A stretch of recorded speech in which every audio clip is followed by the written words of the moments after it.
para a gente não perder tempo. Deixa eu ver aqui. Boa tarde, meus amigos, minhas amigas.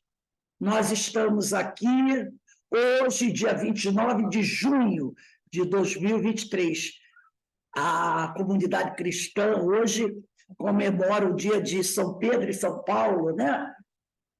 Esses dois grandes trabalhadores da seara do Senhor. Então, vamos iniciar aqui o nosso trabalho, o nosso estudo, e nesse horário nós estudamos essa obra, Diversidade dos Carismas, Teoria e Prática da Mediunidade, de Hermínio de Miranda. Essa obra maravilhosa de Hermínio, que tem nos mostrado tanta coisa. Nós estamos estudando aqui o capítulo 6, que trata do desdobramento como precondição do trabalho mediúnico. E hoje nós vamos dar continuidade ao terceiro item, que trata do preâmbulo a uma explicação. Cuidado. Então, antes de iniciarmos, vamos fazer a nossa prece de agradecimento.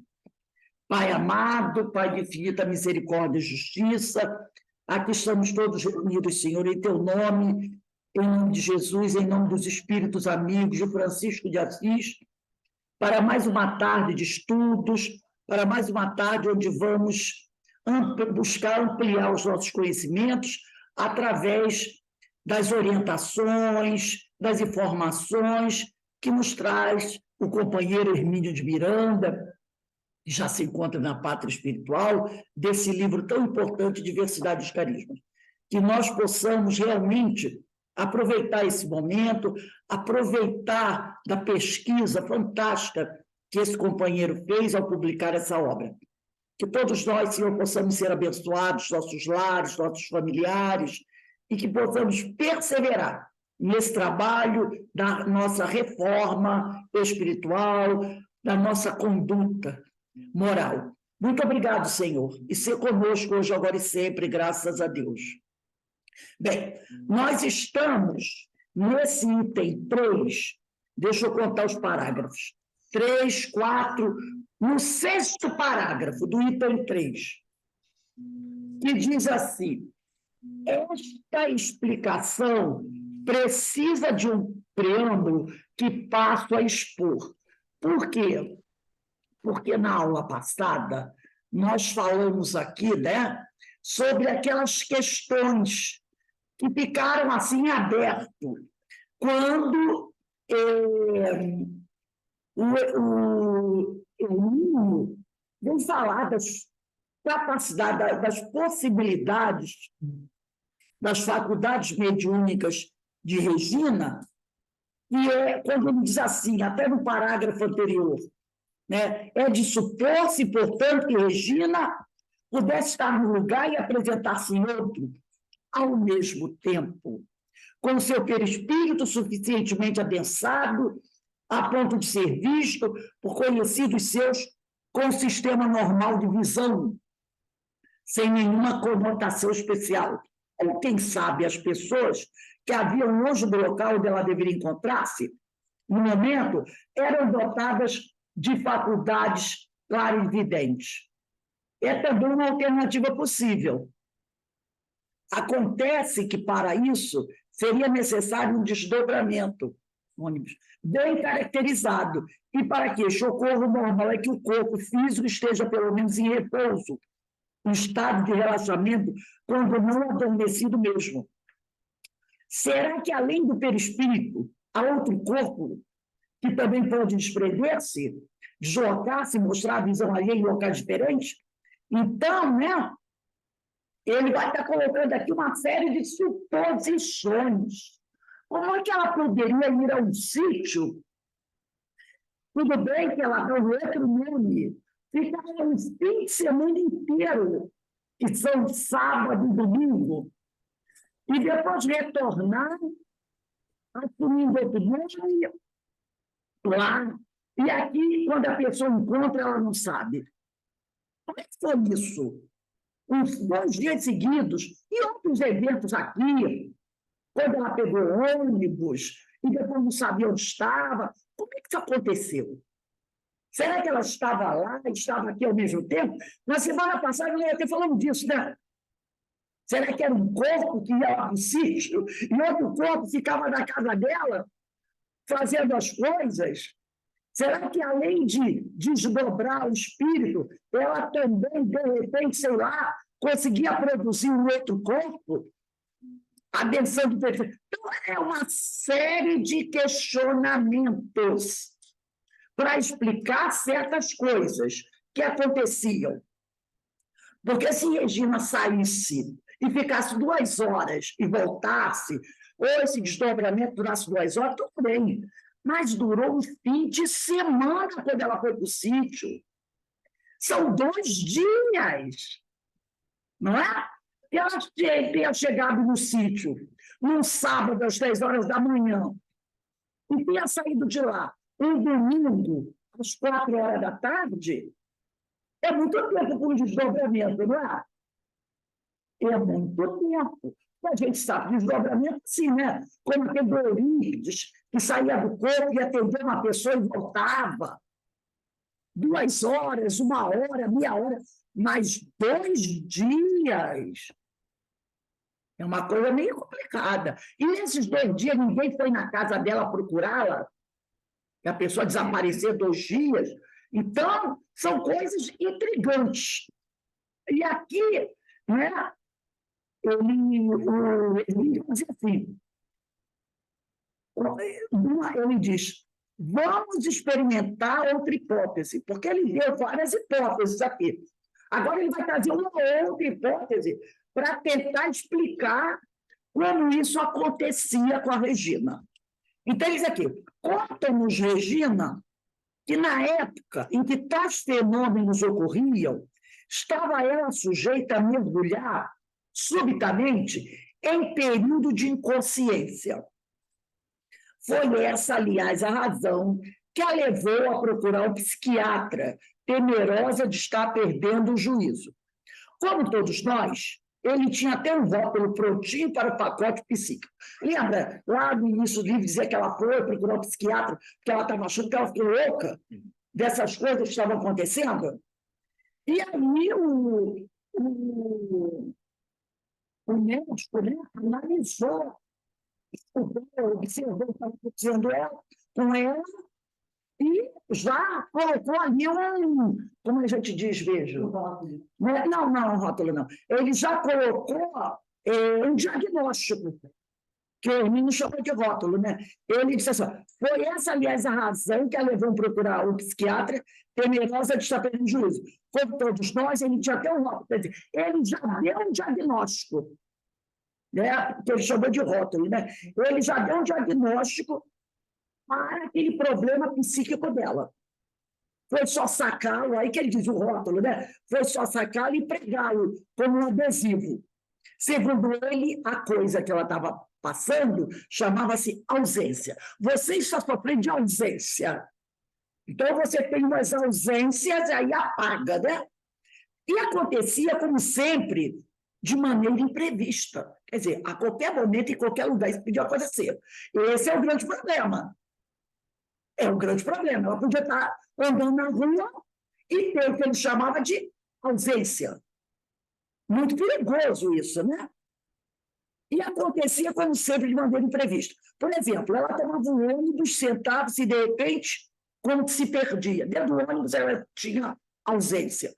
Voltava ao cabo de algum tempo assim, mas não sabia onde estava, nem onde estivera. De repente, ela pegava o ônibus para ir para casa, não soltava do ponto dela e ia até o ponto final, onde quer que ele fosse. E, de repente, chegava lá, era uma volta perdida. Onde eu estou? Como é que eu cheguei aqui? A situação era angustiante, desesperadora. Quando finalmente conseguia lembrar-se, já estava longe do ponto onde deveria ter saltado o ônibus. Já pensou o horário? Se ela vem 10 horas da noite?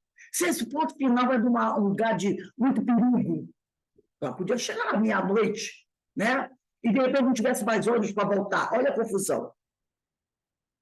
De outras vezes, caminhava pela rua em certo sentido, indo para algum lugar onde tinha compromisso e novamente se perdia, passando pela mesma rotina de sempre. Perda de identidade, de objetivo, de rumo, até que acordava e vivia alguns momentos de perplexidade, enquanto não conseguia reassumir os comandos da sua mente e sua identidade. Então, de repente, ela estava indo para o trabalho e tinha essa tal da ausência. E aí ela ia fazer outra coisa, perdia o compromisso dela, né? E quando despertava era aquela situação incômoda. E ela ainda levava alguns minutos até se recompor. Com a repetição de tais episódios, sentiu-se realmente assustada. Qualquer um, né? E se numa dessas ela não voltasse mais? Olha aí. E se ela tivesse ausência e ficasse, porque ela tinha ausência, e nessa ausência ela fazia outras coisas. Entendeu? Ela fazia outras coisas. E se ela tivesse uma ausência dessa? E ficasse fazendo outras coisas e não voltasse para assumir a personalidade da Regina, as responsabilidades da Regina, a vida da Regina. Uma dessas ausências, aí ele vai contar aqui que uma dessas ausências foi marcante. Ela morava, na ocasião, em Auma, em um conjunto residencial afastado do centro do bairro. A ligação era feita por um dos antigos lotações micro-ônibus, hoje, felizmente, desaparecidos, que circulavam pelo Rio de então. O trajeto era feito usualmente em 20 minutos. Chegando na Praça Central, ela tomava outra condução para Duque de Caxias, onde trabalhava, né? Então, ela saía de Inhaúma para Duque de Caxias, imagina. Chegando na Praça Central, certo dia saiu de casa e tomou lotação. Entrou, sentou-se e novamente perdeu-se, ou seja, teve uma de suas ausências. Ao retornar, despertar o que seja, foi particularmente difícil localizar-se no tempo e no espaço e recuperar sua identidade.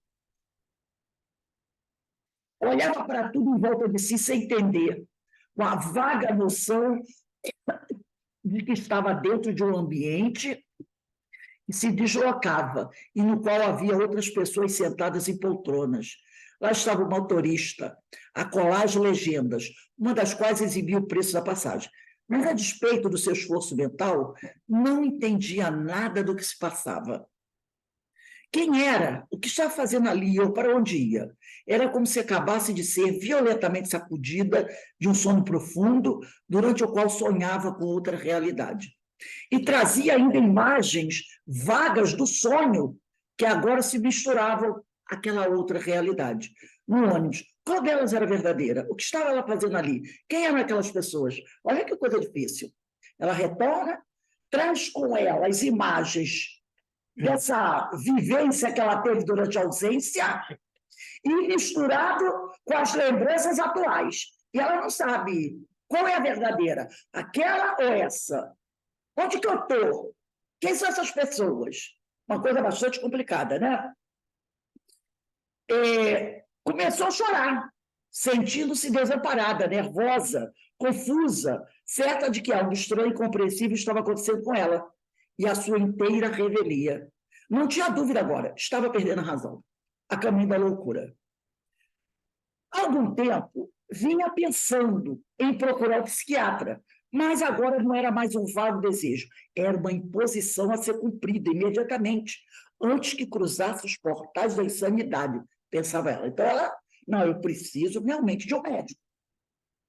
No começo deste livro, tomamos conhecimento de suas experiências com a psiquiatria. Realmente, lá nos primeiros capítulos, o Emílio vai falando que ela procurou um médico, e o médico acabou dando até uns probleminhas lá, né? Não nos cabe acusar a psiquiatria, tampouco seu praticante, certamente qualificado para isso. Mas que tem essa ciência a dizer, no caso desses, se não admite a hipótese de estar lidando com o espírito imortal? Vai ficar difícil para a psiquiatria analisar um caso desse sem colocar na mesa a possibilidade de um problema mediúnico, do elemento ser um espírito imortal. Aí fica difícil, né? Se a psiquiatria não aceita esse lado, fica complicado, porque essa é, com certeza, uma das hipóteses. Podem ter outras, mas essa tem que estar colocada ali, né? As ciências, ele bota aqui, as ciências psicologia, psiquiatria, parapsicologia e tantas outras, teriam de ser as primeiras, no contexto cultural da humanidade, a descondicionar-se das amarras materialistas, a fim de que pudesse o conhecimento dar um passo à frente, em termos de entendimento da vida mental. No entanto, continuam estruturalmente presas aos arcaicos conceitos de que o ser humano é matéria animada, pensante, inteligente, mas matéria apenas. Basicamente, alguns litros d'água com porções de carbono, né? Dizem que somos bolsas d'água de carbono. Oxigênio, hidrogênio e nitrogênio, além de algumas pitadas de cálcio, fósforo e outros sais. E nada mais que isso. Ainda está para nascer, ou melhor, renascer, aquele que terá coragem de romper com esses esquemas inibidores, enquanto se espera por essa pessoa, as diferentes correntes das ciências distraem-se a trocar figurinhas e rótulos. Com o tempo, Regina conseguiu dominar suas ausências. Seria talvez injusto declarar que ela nada deve por isso à psiquiatria? É possível que tenha sido ajudada de alguma forma. O certo, porém, é que os fenômenos ficaram sob controle desde que ela passou a exercer regularmente suas faculdades anímicas e mediúnicas. A partir do momento que ela começou a trabalhar a sua mediunidade, os seus desdobramentos, num trabalho espírita, numa casa espírita, a coisa tomou outro rumo e deu uma melhorada. Por algum tempo, ela ainda continuou a perder-se inesperadamente, mas os fenômenos começaram a espaçar, quer dizer, acontecer não com a mesma regularidade, a não ser ocasionalmente, e em breves momentos. Ela não tem mais esse problema ao escrevermos essas linhas. Atualmente, quando ele está escrevendo a obra, ela já não tinha mais esse problema de se perder, ficar muito tempo assim, né? Mesmo assim, ela parece ter aprendido a controlá-lo e até usá-lo em seu próprio benefício. Quando se encontra em lugar muito barulhento, por exemplo, ela detesta barulho, consegue não propriamente ausentar-se, mas isolar-se, como se ficasse pairando um pouco acima de sua própria cabeça, onde o barulho lhe chega amortecido, como um vago rumor à distância. Quer dizer, agora, quando ela está num lugar que ela não lhe é agradável, ela promove essa ausência para poder se afastar um pouco daquele tumulto, né? Imagino que isso seja um desdobramento parcial, pois ela diz ter condição de ver o seu próprio corpo, de pé ou sentado, mais abaixo, não muito longe no espaço físico, mas o suficiente para desligá-la de certa forma do ruído ambiental. Isso, aliás, nos leva a crer que ela tem a condição de desdobrar-se, mesmo sem estar o corpo em repouso, ou estado de relaxamento total. Então, ele está dizendo aqui que ele está começando a deduzir que ela já consegue promover um desdobramento sem estar em repouso e sem relaxamento total. Porque até então, o que a gente vem estudando? Que para você entrar em desdobramento, seu corpo tem que estar em repouso, ou você está no relaxamento total. Ela aqui diz que não, ele diz aqui que não, que ela já consegue desdobrar, mesmo sem estar em repouso e sem estar no relaxamento total. O que explicaria certos fenômenos de bilocação, que quer dizer desdobramento, mas não de fim de semana do sítio, da mulher zangada. Esse do sítio, ele acredita e não dá para ela explicar com essa ausência provocada, tá? Porque foi muito tempo, foi um fim de semana inteiro. Bem, mas eu prometi uma explicação para o caso, vamos a ela. Item 4, teoria do condomínio. Condomínio todo mundo sabe o que é, né? Uma vez documentada a sua faculdade de ausentar-se, bem como sua mediunidade nascente, ainda um tanto descontrolada, Dado que ela não tinha aquela altura, a mínima noção disso, ele está falando do início do processo, né? É de supor-se, isso é uma hipótese, tá? Não é uma certeza, é uma hipótese que ele está aventando. É de supor-se que, em estado de relativo relaxamento, sentada numa poltrona de ônibus ou lotação, ela se desprendesse. Daí a ausência. Enquanto outro espírito assumia o controle de seu corpo. Então, ele está colocando essa hipótese de que ela, no momento que entrasse no ônibus, né, normalmente, relaxasse e ficasse, né? Não, hoje é diversidade dos carismas. No repouso, né? No repouso ali, e automaticamente o desdobramento dela se fizesse, outro espírito assumisse o controle do seu corpo. Seria uma possessão? Lembra que eu pedi a vocês a Gênese, tá, gente? Seria isso uma possessão? Olha aí. A psiquiatria tem, para esse caso, um vistoso rótulo, múltipla personalidade. Então, a psiquiatria fala logo sobre isso. Múltipla personalidade. É o rótulo da psiquiatria. Ausência, como ele me falou, né? Múltipla personalidade. Como também gosto, diz Hermínio, de pregar os meus adesivos, os meus rótulos, inventei, para o mesmo caso, a expressão condomínio espiritual. Condomínio espiritual. Então, o psiquiatra fala de ausência, múltipla personalidade. E ele vai dizer condomínio espiritual. Tá? Tanto num como no outro rótulo, quer dizer, múltipla personalidade, condomínio espiritual, o fenômeno é o mesmo, ou seja, uma comunidade. Por isso que ele falou como condomínio. Condomínio. Condomínio é um lugar onde tem vários prédios com vários apartamentos, uma localidade com muitas casas, não é? Condomínio não são duas, pelo menos mais de 5. 5, você já chama de condomínio. Então, ele está dizendo aqui, tanto chamando de múltipla personalidade ou condomínio, como ele fala, o fenômeno é o mesmo.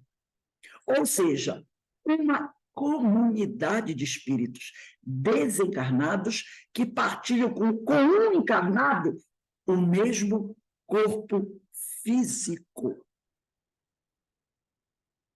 Ele está falando que um médium pode sofrer, eu vou usar a palavra aqui, o ataque, a invasão, o assédio de vários espíritos. Tá? Aí você vai dizer assim, mas como acontece isso? No caso de trazer desconfortos, como a Regina, todo mundo vai lembrar da história dela, não tá? Do passado dela. O passado dela não é donador. Era um passado meio complicado. Lembra a história das sobrinhas? O passado dela era meio obscuro. Então, está na cara que essa médium, que teve uma mediunidade no início muito conturbada, a gente já percebe o quê? Que Regina não tem mandato mediúnico. A mediunidade dela é o quê? Provacional. Então, ela tem adversários. Ela ainda tem adversários. Ela ainda tem espíritos que não são simpáticos a ela. Ela vem evoluindo, vem fazendo bons trabalhos, mas essa encarnação não apagou tudo de errado que ela cometeu lá no passado. Tem coisas que ela cometeu que foram muito, muito graves. E talvez hajam espíritos que ainda estão por aí, caçando, não é? Então, ela pode estar sujeita a isso. Por isso que ele colocou aqui, isso pode ser uma hipótese, não é uma certeza, é uma teoria criada por ele, Hermínio, baseado na pesquisa que ele faz sobre a vida dela. Tá? Então, ele diz aqui. Então, aqui, vamos pegar ele. Está aqui que eu te ajudo. Tá, achar onde você está. Porque eu não sei, não passada, não vi. Deixa eu ver aqui, só um instantinho, gente. Eu estava marcando, não é? Ano 4. É que senão você voltou muito. Voltou muito. Tem que deixar o marcadorzinho. Não estava, só que não estava no. Eu não estava assim. Não, mas você vai botar atrás. Deixa eu ver aqui. Só um minutinho, gente. 4. Aqui. A gente vai começar depois aqui, tá? A Gênese já está marcada. Vamos pegar aí a Gênese, no capítulo 14, item 47. Tá? Item 47, que é dos fluidos, né? Aonde diz assim, o item 47, eu vou ler aqui, segundo e terceiro parágrafo do item 47.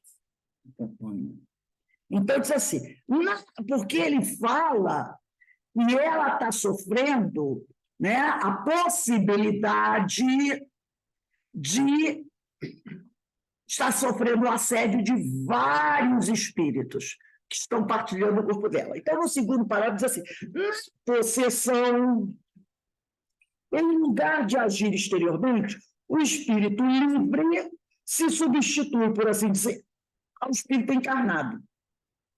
Faz eleição de domicílio, escolheu ali, em seu corpo, sem que, contudo, deixe definitivamente, que não pode ter lugar senão com a morte. Então, o espírito invasor escolhe alguém, assedia e invade, toma conta daquele corpo. E o espírito, que é o dono do corpo, se afasta temporariamente, porque ele é o dono do corpo, ele vai ter o direito de voltar a esse corpo.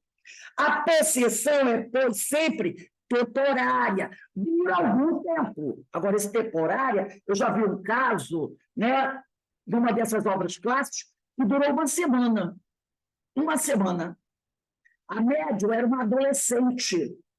Então, ela recebia... quem tomava conta do corpo dela era um irmão, que era muito querido por todos.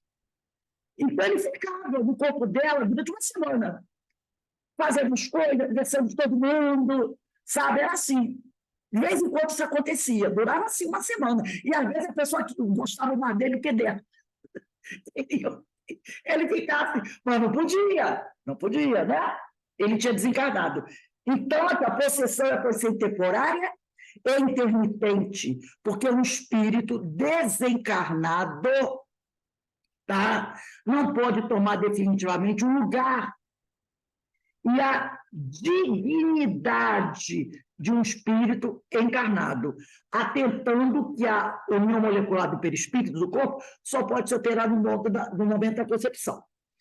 O espírito, na posse momentânea do corpo, serve-se dele como do seu próprio, fala por sua boca, vê pelos seus olhos, atua com seus braços, como se tivesse feito de sua vivência. Não é mais como na mediunidade psicofônica, no qual o espírito encarnado fala transmitir o pensamento de um desencarnado. Este último desencarnado, ele próprio, que fala, que atua, e se eu tiver conhecido em vida, reconhecê-lo-á pela sua linguagem, sua voz, pelos seus gestos e até pela expressão de sua fisionomia. Então, ele consegue até mostrar o rosto dele através do corpo do outro. A obsessão é sempre, agora o item 48, a obsessão é sempre uma ocorrência de um espírito malfeitor. A possessão pode ser até a atuação de um bom espírito, que quer falar e, para causar maior impressão ao seu ouvinte, toma emprestado o corpo de um encarnado, que lhe empresta voluntariamente, como se emprestasse sua veste. isso se faz sem nenhuma perturbação, nenhum mal-estar. Então, se fosse o espírito amigo, não ia deixar ela perdida na rua depois que ela voltasse, sem saber onde ela estava, entendeu? Numa situação de constrangimento. Isso aqui na agenda sendo colocado, tá? Quando o espírito possessor é mau, ou pelo menos leviano, as coisas se passam diferentemente. Ele não toma emprestado o corpo, mas se apodera, se o titular possuir força moral a lhe restituir. Ele faz por maldade para com o dito a quem tortura e martiriza, de todas as maneiras, até querer fazer com que pereça, seja pelo estrangulamento, seja jogando nele o fogo, do desditoso paciente. Insulta, difama, maltrata os que o cercam. Libera-se essas excentricidades e atos que tenham todas as características de loucura furiosa. Aí aqui, deixa eu só ver aqui. Eu esqueci de trazer minhas obras postas. Aí ele vai dizer aqui, obras postas, se quiserem, vocês podem até anotar aí, obras póstumas, primeira parte, 7º parágrafo, da obsessão e possessão. Lá no item 58 e 59, também vai falar sobre isso. Obras póstumas, anota aí, primeira parte, 7º parágrafo, item 58 e 59. Final do item 58 e 59 também vai falar sobre esse tipo de coisa aqui, né, para ampliar um pouco o conhecimento. Aí aqui ele vai dizer aqui, ó, a psiquiatria, né? Vamos lá. Rose, repete aí, por favor. Póstumas, primeira parte, 7º parágrafo, item 58 e 59. Item 58 e 59. É final do item 58 e o 59, tá? Então, ele vai dizer aqui, né? É exatamente como um condomínio. Voltei à diversidade dos carismas.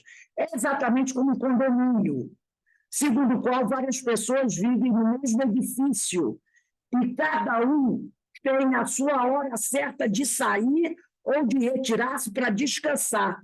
Até convenção em síndico. Então, ele até faz uma brincadeira aqui. Até convenção em síndico.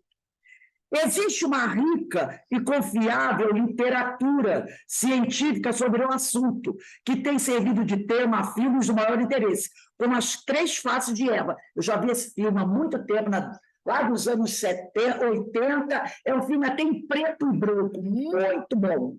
E o outro chamado Síbil. Essa hipótese, que é a hipótese do condomínio, né, da possessão, adapta-se como perfeita luva ao caso do fim de semana do sítio. Então, ele está falando que esse caso dessa possessão aqui se adapta muito bem ao que ela aconteceu no sítio, onde de repente, um fim de semana inteiro, né? Regina poderia ter tido uma de suas costumeiras ausências, ou seja, um desdobramento, uma bilocação.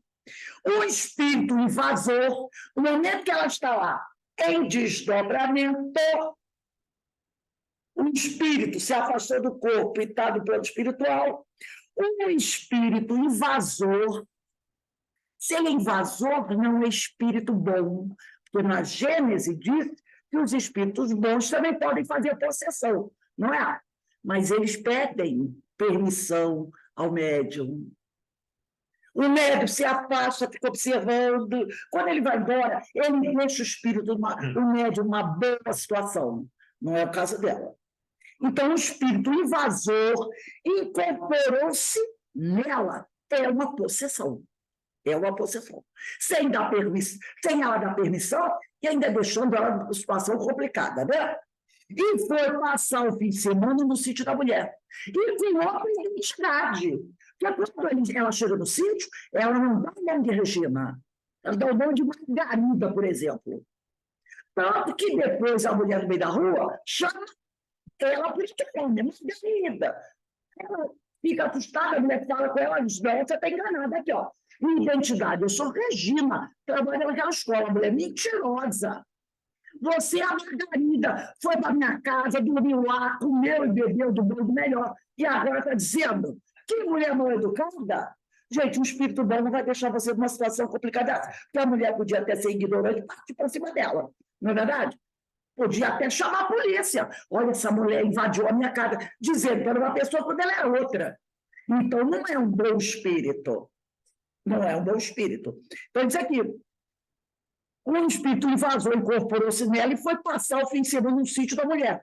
Divertiu-se, passou do bom e do melhor, e depois devolveu o corpo a Regina, sem que esta percebesse coisa alguma do que ocorreu nesse intervalo. Depois esse espírito saiu do sítio, voltou para a casa dela, entendeu? Ela estava em desdobramento, ele deixou o corpo lá no sofá, foi embora. Quando ela volta do desdobramento, ela entra no corpo e nem sabe de nada, que ele não deixou nenhum bilhetinho de obrigado. Né? Sem que esta percebesse coisa alguma do que ocorreu nesse intervalo. Como vimos, a dona do sítio não a chamava de Regina, em si por outro nome. É de fato lamentável que Regina não tivesse ligado maior importância ao fenômeno na época e que seu psiquiatra não tentasse, pelo menos, aprofundar-se mais nos detalhes. Ninguém procurou ampliar o estudo, a pesquisa sobre aquilo. Teria produzido um estudo de elevado alcance científico, com base no caso. Havia apenas uma séria dificuldade inicial a vencer. Quais as dificuldades que seria para fazer essa pesquisa? Localizar a dona do sítio. Feito isso, era fazer um levantamento completo do caso, para se descobrir como as coisas realmente se passaram. Como foi que a moça foi parar no sítio, a convite de quem, por quê, como estava vestida, onde foi encontrada, alguém foi apanhá-la em casa, terminado o fim de semana, como regressou e com quem e para onde. Se ela foi para esse sítio a convite de alguém, é porque esse espírito já tinha entrado em contato em outro momento com algum parente da dona do sítio. Então, não podia não ser a primeira vez que ele tomava o corpo dela. Para ter essa intimidade de convidar uma pessoa para passar um fim de semana na sua casa, é porque você conhece essa pessoa. Então, ele já poderia ter feito armado alguma com ela, né? Terminado o fim de semana, como regressou e com quem para onde? São perguntas que poderiam ser feitas a partir do momento que se pudesse entrevistar a dona do sítio. Deu o seu endereço? Conhecia alguém na família, outros amigos mais próximos? Que tipo de personalidade? Que história contou? Seria possível colher o depoimento de outras pessoas da família que conversaram com ela no tempo que ela ficou lá no sítio? E Regina, o que fez naquele fim de semana? Teve alguma ausência? Estava pessoalmente com alguém? Ela morava sozinha? Então, eu queria saber, e você, Regina, aqui? Você não lembra? Você teve essa ausência, pagou direto? Não teve nenhum intervalo dessa ausência que você recobrou a consciência enquanto, sei lá, ou você lá no caso do plano espiritual, porque ela não tinha o corpo, né? O corpo dela estava na festa. E ela lá no plano espiritual, você sentiu alguma coisa que mostrou que algo não estava indo bem? Teve vontade de voltar? Então, são coisas que deveriam ser perguntadas. Estava pessoalmente com alguém? Ao que se desprende, ela agiu com impecável naturalidade na sua visita. Quer dizer, quando ela estava lá no sítio, ela foi tudo bacana, pois não despertou a menor suspeita de fraude ou estranheza na mulher, na dona do sítio.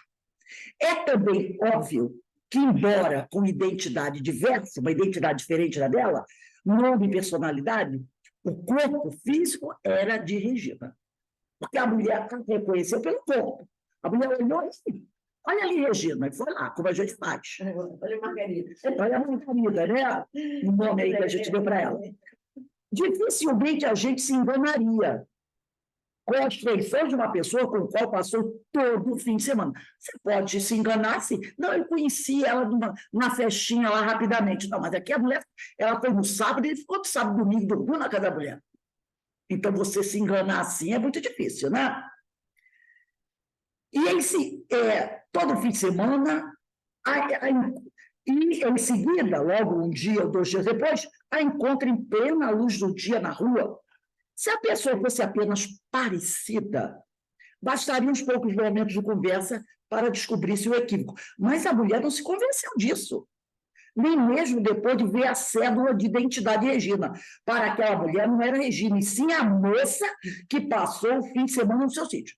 Então, para ela, aquela identidade era falsa, porque a verdadeira era a moça que passou o fim de semana lá.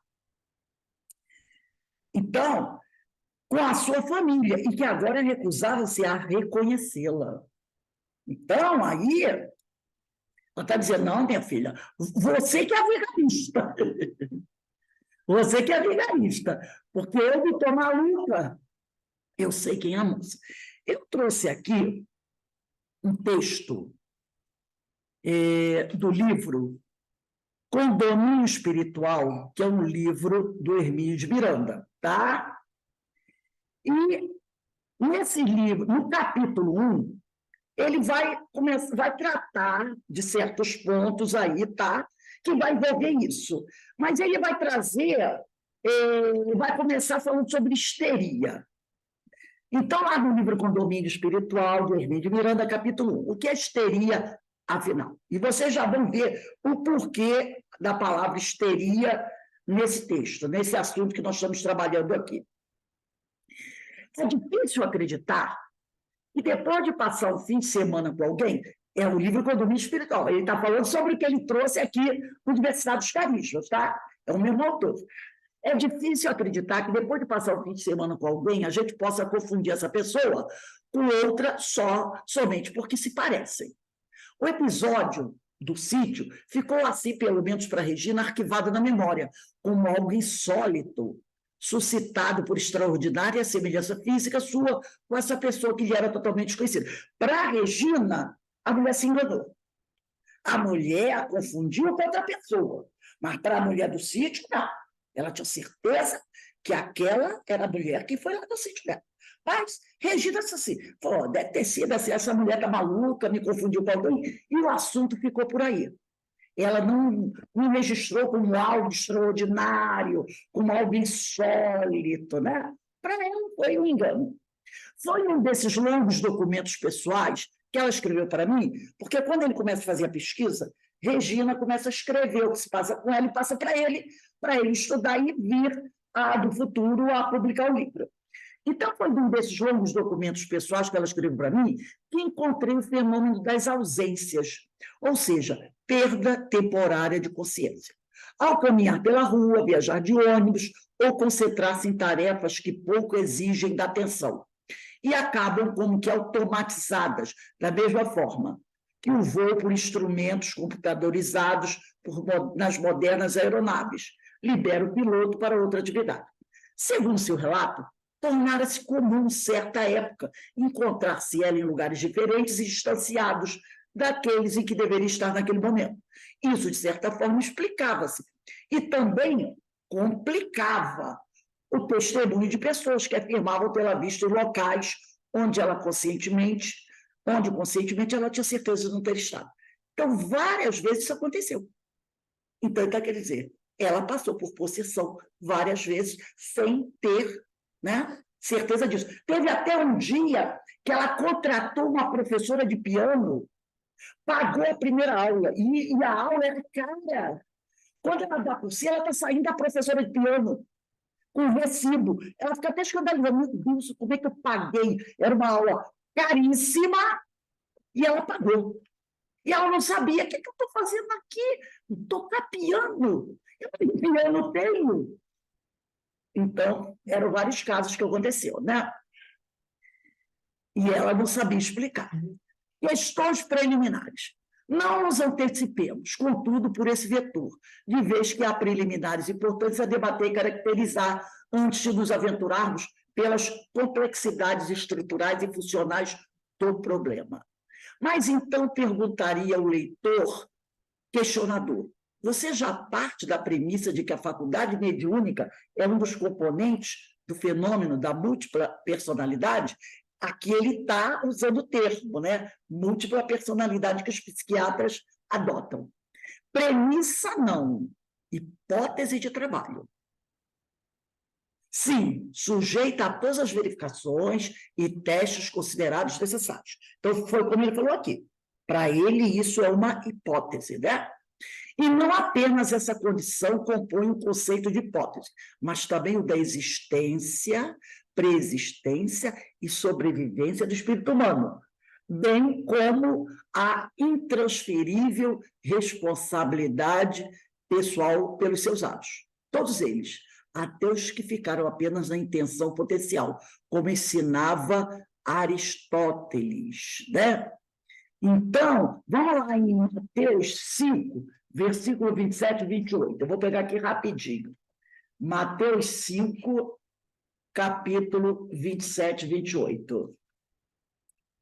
Em Mateus 5, vamos ver o que ele diz aqui. 27 e 28. Ouvistes o que foi dito, capítulo 5, ouvistes o que foi dito aos antigos, não cometerás adultério. Eu, porém, vos digo, todo aquele que lançar um olhar de cobiça para uma mulher já adulterou com ela em seu coração. Então, olha só. O que ele está dizendo aqui. Deixa eu ver. Mas então perguntaria o leitor questionador, você parte da premissa de que a faculdade mediúnica dos componentes do fenômeno da múltipla personalidade? Premissa não, hipótese de trabalho sim, sujeita a todas as verificações e testes considerados necessários. E não apenas essa condição compõe o conceito de hipótese, mas também o da existência, preexistência e sobrevivência do espírito, bem como a intransferível, olha aqui, bem como a intransferível responsabilidade pessoal de seus atos. Todos eles, até os que ficaram apenas da intenção potencial, como ensinava Aristóteles. E no Evangelho, lá no Evangelho de Mateus, capítulo 5, versículo 27, diz assim, ó, ouviste o que foi dito aos antigos, não cometerás adultério. Eu, porém, vos digo, todo aquele que lançar um olhar de cobiça para uma mulher, já adulterou, e com ela em seu coração. Então, até os erros que você cometer, né, com apenas uma intenção potencial, você não cometeu, mas você vislumbrou a possibilidade. Até disso você é responsável. Foi o que Jesus disse aqui. Jesus disse aqui. Se você lançar o olhar de cobiça, não precisa adulterar com a mulher, não precisa encontrar a mulher, levar para algum lugar, ter um relacionamento, não precisa. Basta pensar no mal. Basta pensar no mal. E você já o praticou. Já adulterou com ela em seu coração. Então, não é preciso a prática do fato, basta pensar no fato. É isso que Aristóteles diz, tá? Aristóteles vai dizer isso. Ele vai dizer assim, né? Onde está aqui? E não apenas essa condição compõe o conceito de hipótese, mas também o da existência, preexistência e sobrevivência do espírito, bem como a intransferível responsabilidade pessoal. Nós não podemos transferir responsabilidade. E Aristóteles dizia isso. Ninguém pode transferir responsabilidade. Não, assume aí para mim. Ninguém pode, tá? Intransferir pessoal de seus atos. Todos eles, ninguém pode. Nós somos responsáveis por todos os atos que praticamos, até os atos que ficaram apenas da intenção potencial. Estou pensando em roubar um banco. Tem muito dinheiro lá, eu estou passando um aperto, estou pensando em roubar um banco. Aí eu planejo o assalto. No dia do assalto, que é uma chuva danada, não vou lá não, porque está uma chuva danada, como é que eu vou assaltar o banco? Você já construiu, a gente já falou sobre isso, né? O mal na sua cabeça. Está tudo lá, já desenhado na sua cabeça.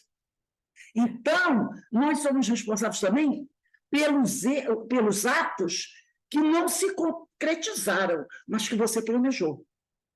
E por isso que Jesus fala aqui nesse Mateus sobre o adultério. Mesmo que você não tenha adulterado, mas se pensou em cometer adultério, já cometeu adultério. Então, não muito diferente na sua metodologia, ainda que diametralmente oposta na escolha dos conceitos com os quais pudesse armar suas hipóteses, a ciência decidiu-se por 3 condições preliminares na análise da SPM. SPM quer dizer Síndrome das Personalidades Múltiplas. Então, a ciência, né, criou 3 condições preliminares para análise da síndrome das personalidades múltiplas. Primeiro, o fenômeno caracteriza-se como manifestação histérica. A ciência estabeleceu isso. Síndrome das personalidades múltiplas está caracterizado como manifestação histérica. Produz-se uma dissociação mental por cisão da personalidade originária. Outra tese. A personalidade originária, aquela criatura que vai sofrer a possessão, vai ter uma dissociação mental.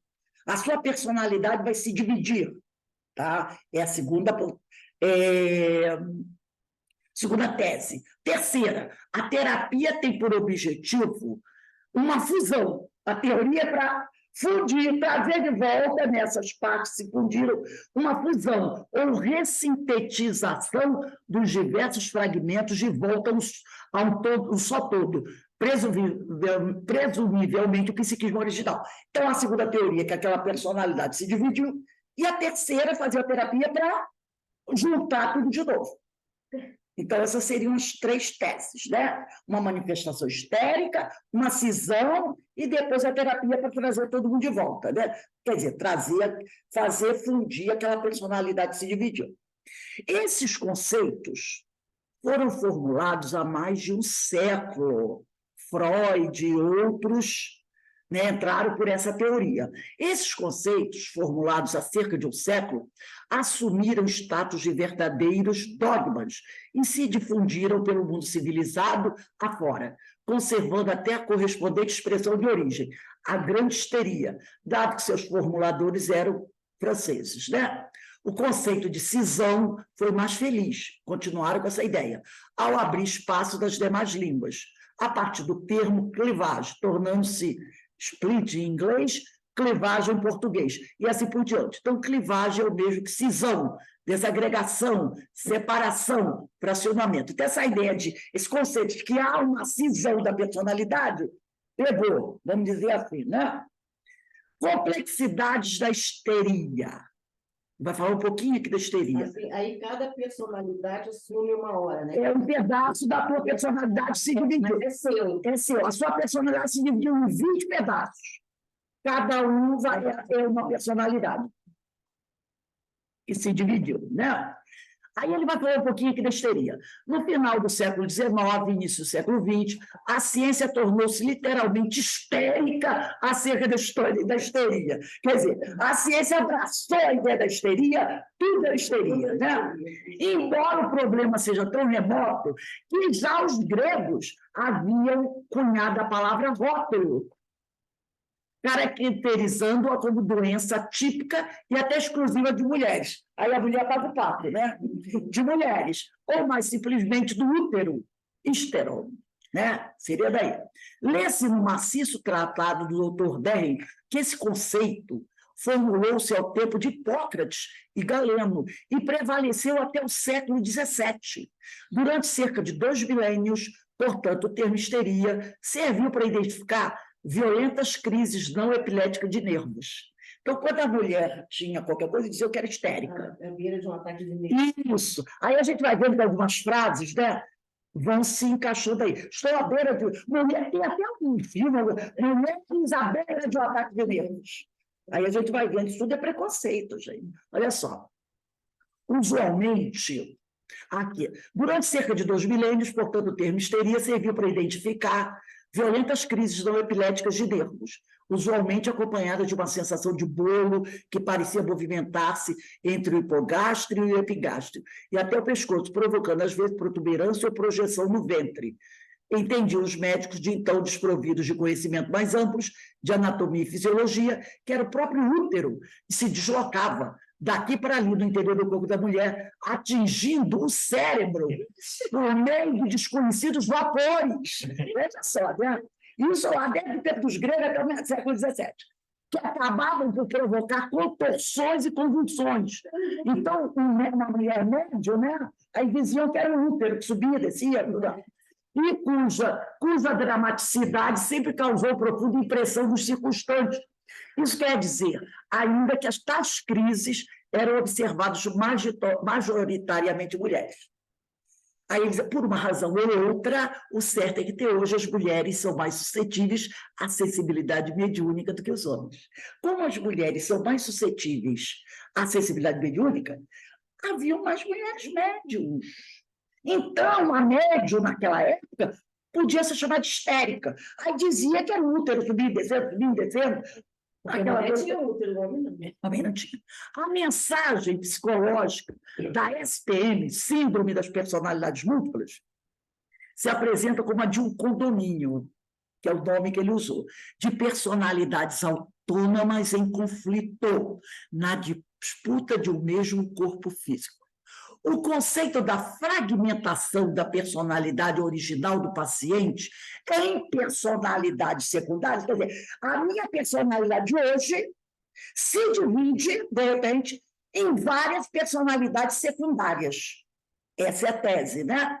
Então, isso aqui, que é a tese da ciência, das síndrome das personalidades múltiplas. O conceito da fragmentação da personalidade original do paciente em personalidades secundárias continua absoluto, dogmático, ninguém quer discutir mais isso, está conceito fechado, é, obviamente, decisivo na formulação da terapia, que insiste em refundir, em trazer tudo isso de volta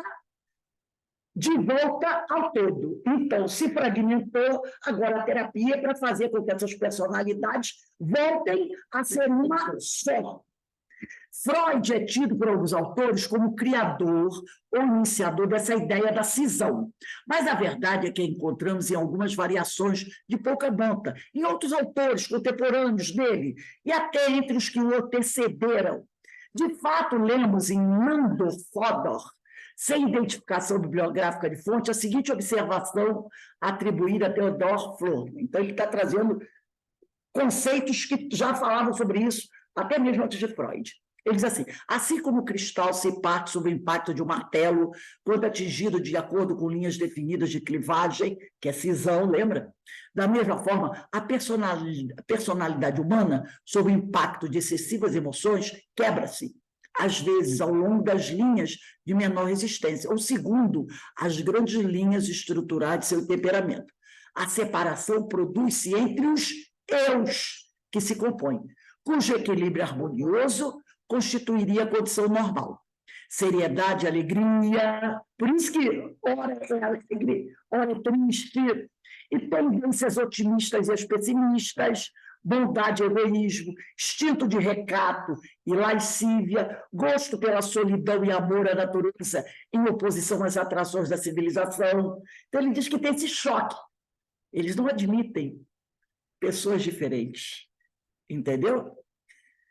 As diferenças nas quais os espíritas, ele fazendo a crítica, né? As diferenças nas quais os espíritas identificam veemente demonstração de absoluta distinção entre os espíritos e os seus chamados instrumentos, médios, suscitam, ao contrário, para ele, cientista, na mente do psiquista, a irresistível suspeita de que tais pretensos espíritos não passam de produtos do subconsciente do próprio médium. Então, ele diz que porque o espírito diz assim, gente, mas são personalidades diferentes. Ele diz, não. Os espíritas dizem que, por serem personalidades com jeito diferente, seriam vários espíritos diferentes, mas nada disso. Isso aí não passam de produtos do subconsciente do próprio médium. Tá? É preciso lembrar que a aparente perda de memória também ocorre no fenômeno da hipnose, ou no sono fisiológico comum. Uma vez despertado o paciente, não se lembra do que se passou, enquanto esteve mergulhado no transe ou no sono. Não se lembra bem entendido, sob condições normais, mas se rehipnotizado ou previamente condicionado por sugestão pós-hipnótica, será capaz de reconstituir as suas minúcias o ocorrido. Da mesma forma, a pessoa envolvida em casos de personalidade múltipla tem condições de preencher os claros aparentes de sua memória uma vez submetida à hipnose. Então, o Hermínio está dizendo que, se você hipnotizar uma pessoa, ela vai conseguir perceber. Vem cá, aqui nesse momento você estava onde? Aí ela vai conseguir perceber e preencher aqueles claros, né? É, no mínimo, imprecisa a expressão de que os fenômenos dessa natureza sejam baseados em lapsos de memória, embora seja essa a pré-condição para que eles ocorram. Então, tem que ter um lapso de memória mesmo, né? A ausência de memória, ou mais precisamente, da consciência. Aí o Hermínio diz, é uma ausência da consciência, como vimos, é um dos componentes do processo. Não a base ou a causa motivadora. O que acontece é que, para poder assumir os controles psíquicos da personalidade invadida, o invasor precisa desalojar o dono da casa de seu próprio corpo físico. É o que está aqui na Gênese, que vocês não precisam pegar, no item 47, que nós lemos aqui. Ele diz aqui, ó, na possessão, em lugar de agir exteriormente, o espírito livre se substitui, por assim dizer, ao espírito encarnado. Faz eleição de seu domínio em seu corpo. A possessão é sempre temporária, intermitente, né? O espírito, na posse momentânea do corpo, serve-se dele como do seu próprio, fala por sua boca. Então, ele, ou o espírito, entrou no desdobramento e foi resolvido. Né? É o livro dos médios, capítulo 14, item 47, desculpa. No livro dos médios, o espírito, né, como Regina, desdobrou, saiu, e o espírito invasor viu o corpo dela sem que ela estivesse lá, ele ocupa. Ou então, ele, por ser mais forte, afasta o espírito, o médium, e ocupa aquele corpo. Lá no livro dos médios, eu acho que eu botei capítulo 14, eu acho que eu errei aqui. Então, era Gênesis. Era na Gênese mesmo. Eu errei aqui, esqueci de consertar. Então, na Gênese, capítulo 14, item 47, né? Então, está aqui. O invasor precisa desalojar o dono da casa de seu próprio corpo físico. Isso é possessão.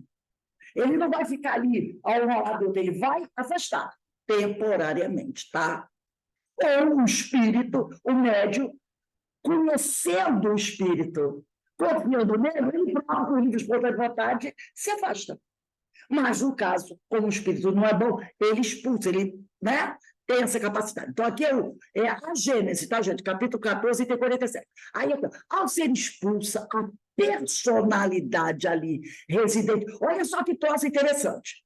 Ao ser expulsa a personalidade dona daquele corpo, ela leva consigo seus arquivos, enquanto sua memória continua a funcionar a lures, ininterruptamente, sem dispor, contudo, de condições para fazer fluir os comandos mentais pelo cérebro físico, do qual se acha temporária e parcialmente desligada. Então, quando o espírito possessor toma conta daquele corpo, expulsa o espírito, que é o dono do corpo, esse espírito, ao se afastar, ele leva todo o arquivo mental dele. Porque quando ele sai do corpo, sai espírito e perispírito. Ele leva tudo, os arquivos dele. Talvez está no espírito. Está no espírito. A casa fica vazia. O outro entra com seu arquivo mental. Por isso que fala com uma nova personalidade. Até faz aquela transformação do rosto em uma outra personalidade. Ele encontrou uma casa vazia. Opa, estou aqui. Os gestos serão dele, a voz, porque a mente do outro não consegue. Olha o que está escrito aqui, olha o que o Hermínio diz. Ele leva consigo seus arquivos, enquanto sua memória continua a funcionar aonde ele estiver. Imperfeitamente. Mas ele não dispõe de condições para fazer os comandos mentais pelo cérebro físico. Ele não consegue, de onde ele está, acessar o cérebro do corpo físico dele. Está faltando aí uma coisinha, não está não, nesse espírito? O quê? Força moral. Entendeu? Então, aqui, ó, ele não tem condições para fazer fluir os comandos mentais pelo cérebro físico, do qual se acha temporariamente e parcialmente desligado. Já falamos que isso é temporário. Enquanto o invasor manipula seus controles psíquicos. O cérebro. Tanto é assim que, ao reassumir os controles, quando o outro sai, ele volta, a consciência, consequentemente a memória, se restabelecem no corpo físico, ou melhor, tornam-se presentes dele. Quando Regina volta e a casa está vazia, ela entra no corpo e nem sabe o que aconteceu, porque o outro não deixa marcas, traços ali. Então, diz aqui, não é, pois, o lapso de memória ou de consciência a causa geradora do fenômeno da alteração da personalidade, tanto na mediunidade como na síndrome das personalidades do em si uma vontade consciente, exógena, que tem origem no exterior, estranha da personalidade invadida. É uma personalidade estranha do médium, e que se impõe a esta. Toma-lhe o corpo, e opera, comanda, como se lhe pertencesse, dado que tem à sua disposição os painéis do controle mental. Ele tem à sua disposição o cérebro do outro. Tá? Estudo que ainda não se fez com a necessária profundidade é o de pesquisar, com a técnica da regressão hipnótica, o que ocorre com o sistema consciência-memória por onde andou a personalidade expulsa. Aquele que foi embora, expulso temporariamente, aí não se fez estudo para saber por onde você andou, aonde você ficou, o que você ficou fazendo enquanto o outro estava ocupando o teu corpo. Né? Temos apenas breves referências a respeito desse importante aspecto, no qual, ao que eu saiba, ninguém se deteve tempo suficiente para questionar e aprender com os fatos observados, em vez de tentar impor-lhes um modelo teórico pré-estabelecido, ou pior, simplesmente ignorá-los, porque não se enquadram na hipótese dominante da cisão da personalidade. Para o Dr. James, ocorre, é um outro pesquisador, tanto na mediunidade como na possessão, esse Dr. James aceita alguma coisa, né? Para o Dr. James, o que acontece é uma invasão, com rápida passagem do estado de personalidade dito normal para o alterado, sendo que a duração desses estados é breve, de uns poucos minutos ou algumas horas. A observação é oportuna e pertinente, até esse aceita uma possessão por algumas horas, no sentido de que identifica similitudes operacionais que de fato existem entre fenômenos mediúnicos de incorporação e os de personalidade múltipla. Na realidade, o que se passa aqui não é alteração de personalidade com perda de memória, mas perda de consciência decorrente da invasão ou acoplamento de personalidade estranha ao psiquismo do sensitivo ou médium. Ele pode não chegar a expulsar, mas ele se acopla ao outro de forma que ele domina o outro e apaga o outro, e deixa o outro inoperante, temporariamente. Aliás, o Dr. James utiliza essa palavra invasão, mas não parece admitir que o fenômeno seja provocado por individualidade exógena, estranha. E ele acrescenta assim o médico. Durante essa consciência secundária, o sujeito fala, escreve ou se movimenta, como se animado por pessoa estranha. E, com frequência, menciona o nome dessa pessoa estranha e conta a sua história. Usualmente, essa pessoa estranha se diz espírito de um morto, conhecido ou desconhecido dos presentes, ao passo que o sujeito é chamado médium. E conclui, doutor, a possessão mediúnica, em todos seus níveis, parece constituir tipo perfeitamente natural, especial de personalidade alternativa e suscetível a ela, em diferentes modalidades. Não constitui, de maneira alguma, faculdade comum em pessoas que não exibam qualquer outra evidente manifestação de anomalia nervosa. Ele diz, parece uma possessão, pode até parecer uma possessão, pode ser até uma possessão assim, mas só acontece em pessoas que têm anomalia nervosa, em toda a mediunidade. né? No capítulo 2, eu trouxe um pedacinho para a gente encerrar, quando ele diz assim: empresta-me teu corpo. Os casos tidos como de múltipla personalidade não deveriam, portanto, ser tratados como um problema de alienação ou distúrbio mental de personalidade, de que se deixa cindir, dividir em várias outras, mas como de personalidade assediada por uma ou várias outras. Daí a ideia de condomínio, né? Que suscitam conflitos de relacionamento externo e interno. Em outras palavras, o distúrbio não é na personalidade do paciente ou do sujeito, né? Mas em torno dessa personalidade, ainda que eventualmente possa afetá-la pelo desgaste natural que o processo de assédio e invasão acarreta. Então, ele diz que o problema, tá? O problema não é na personalidade do sujeito atual, mas em torno dele. É um assédio. Entendeu? Então, o problema não acontece na personalidade do indivíduo, mas em torno dele. O assédio que ele vai sofrer, que pode ser tanto que o expulse ou deixe ali inoperante. Tá?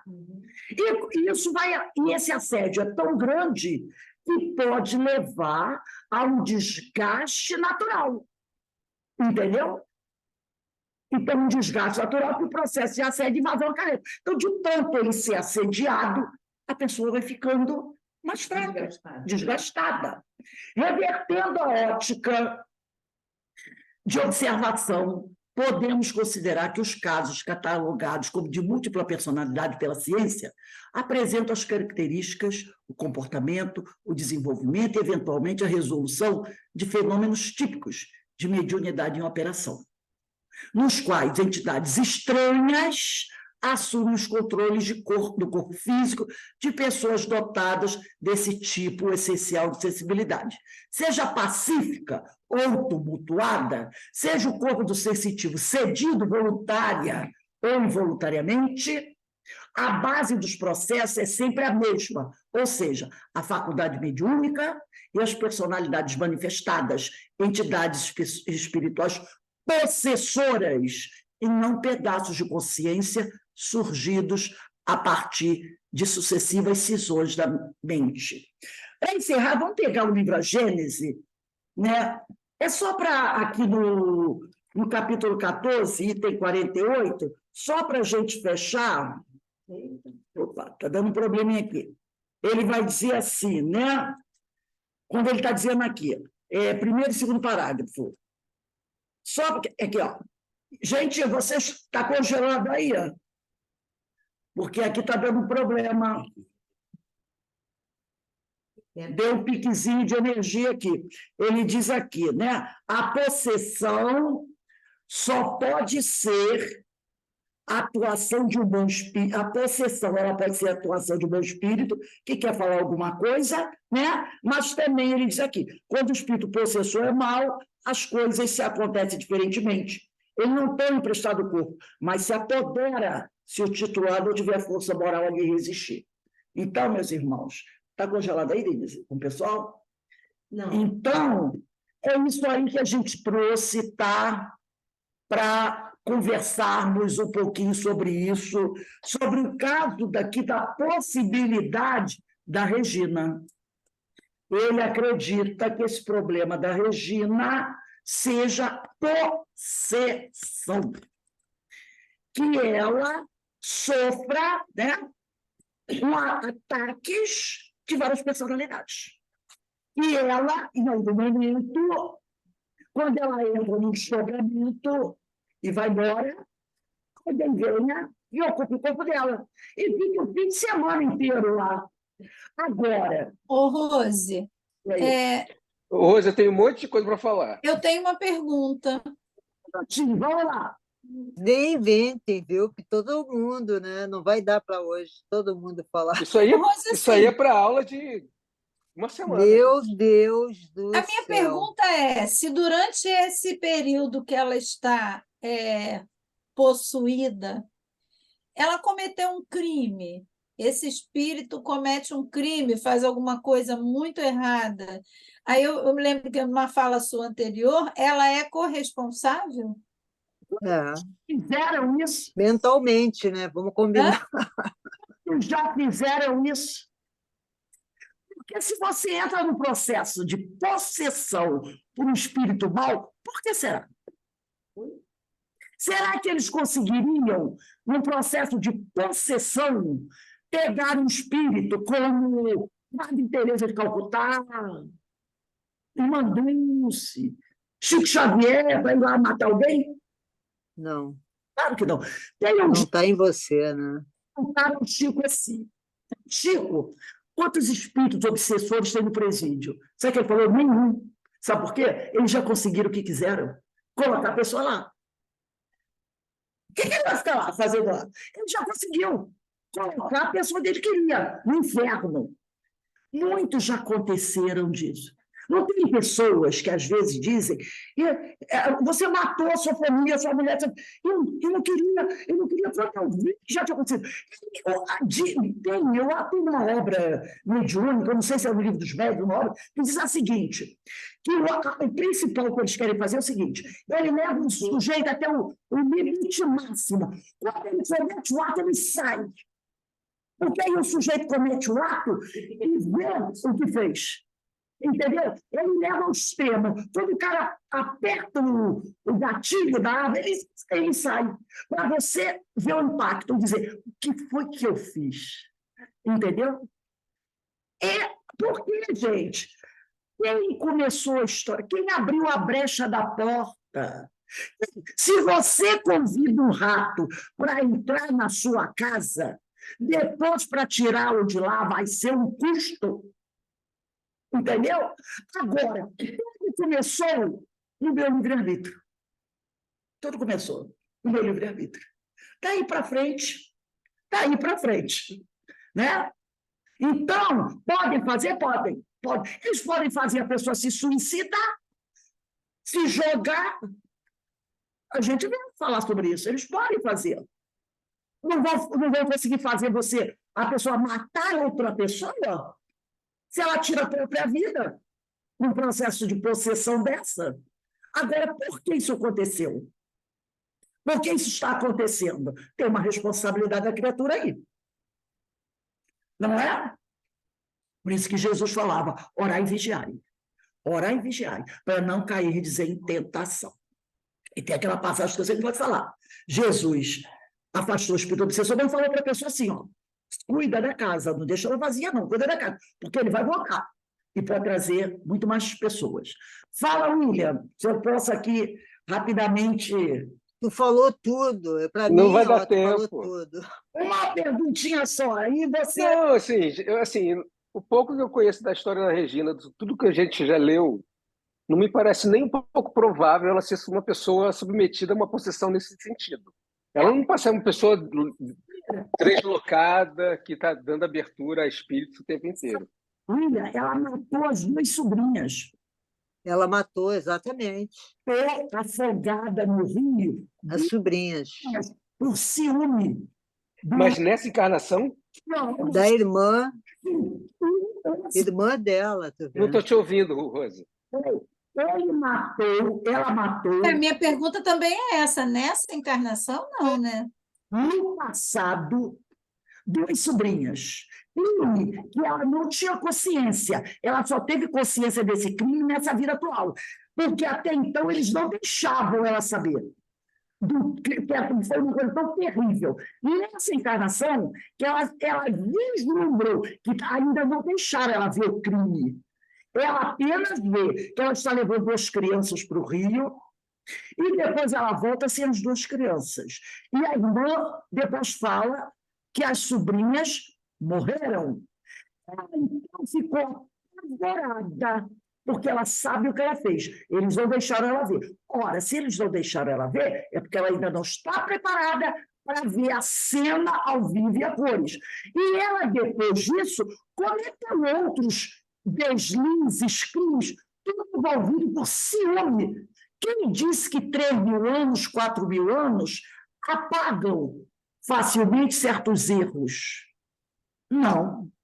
Nessa encarnação, na encarnação anterior, ela vem, né, fazendo um trabalho de recuperação, talvez em 2, 3 reencarnações, mas quem disse que 2 ou 3 reencarnações apagam erros terríveis do passado? Muitas vezes não. Muitas vezes você vai precisar de muitas reencarnações. Nem até o que ela fez antes. Antes dessa que ela matou as sobrinhas, entendeu? Então, você. Mas, gente, se for pensar dessa forma, qualquer um de nós vai ser possível. Há 3.000 anos, 4.000 anos, eu devo ter matado uns 1 milhão. Vigiai e orai, olha o que ela falou. Você cometeu há 3 anos atrás. É a sua caminhada até aqui. Por que nós ainda estamos aqui na situação? Porque a nossa estrada ainda é repleta de erros. E quando você erra, você não erra só contra uma pessoa, todo o entorno, como o caso daquele, acho que é Jerônimo, que lá no livro Negócio Suicida, ele se suicida, mas toda a família fica prejudicada. E os filhos que cometem crimes, que vão se tornar pessoas de bem. Você é responsável por tudo isso. Então, o nosso histórico, porque às vezes você diz assim, eu matei um homem lá no passado, mas esse homem tem uma história em volta dele. E aí, outras coisas que vão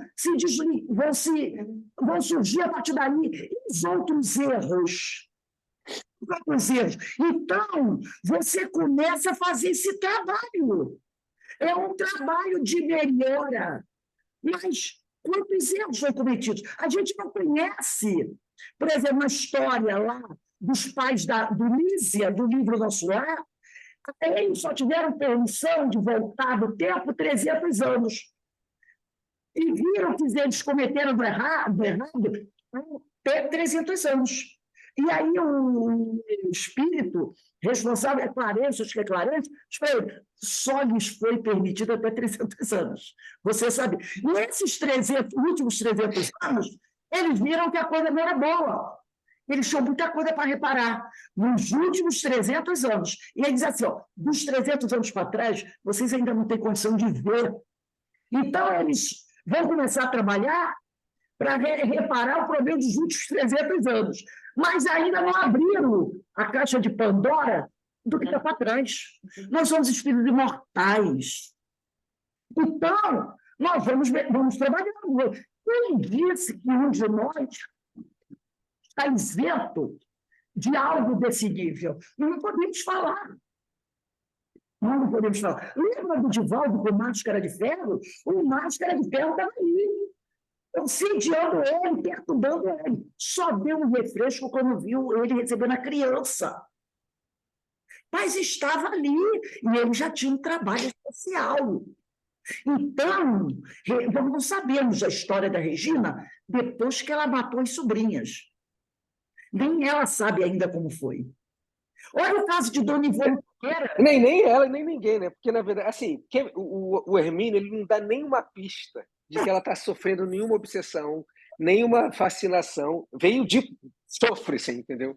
Então, isso que assusta do jeito que ele contou. Mas nós temos que pensar, somos espíritos de terceira ordem num planeta de provas e expiações. Nosso histórico não é dos melhores. Por isso, Jesus diz, vigia e ora. Cuida das tuas companhias, procura melhorar, porque você não sabe a qualquer hora que você pode ser surpreendido por um adversário terrível. Mas se ele olha para você e vê você numa situação melhor, talvez ele não consiga mais te dar uma pancada violenta, entendeu? Mas cada um de nós tem uma história. Então, isso aqui é para mostrar que ninguém está blindado. Ninguém está blindado. Entendeu? Isso, com certeza. Eu tenho muitas perguntas, mas não vai dar tempo. Eu te sugiro continuar com essa aula na semana que vem. Semana que vem, a gente vai continuar trabalhando essas coisas. Porque eu até anotei as minhas considerações aqui. Continuar trabalhando, porque são coisas muito importantes e a gente tem muita coisa para trabalhar. Então, a gente vai encerrar aqui daqui a 17h40, tá bom, Denise? Para a gente começar os ensinos de Jesus, realmente tem muita coisa para a gente trabalhar e nós vamos trabalhar. Vamos falar sobre isso, porque é muito importante, né? E faz parte da nossa caminhada. Então, a gente tem que pesquisar e falar mesmo. Então, vamos Isso aí. agradecer a Deus por tudo que temos recebido e pela oportunidade de estar mexendo, de já estar mexendo na caixa de Pandora. Não é verdade? Estamos mexendo. Né? E aí a gente vai trabalhando. Porque tem uma frase de Jesus que diz assim: muitos pecados serão perdoados a quem muito amou. Então, qual é o lema? Amar, praticar a caridade, porque a caridade é o amor e a ação. Porque quem muito amar, quem muito praticar caridade, terá muitos dos seus pecados perdoados, porque o amor cobre a multidão de pecados. Então, meus irmãos, vamos dar uma paradinha aqui, tá? E daqui a pouco a gente retorna.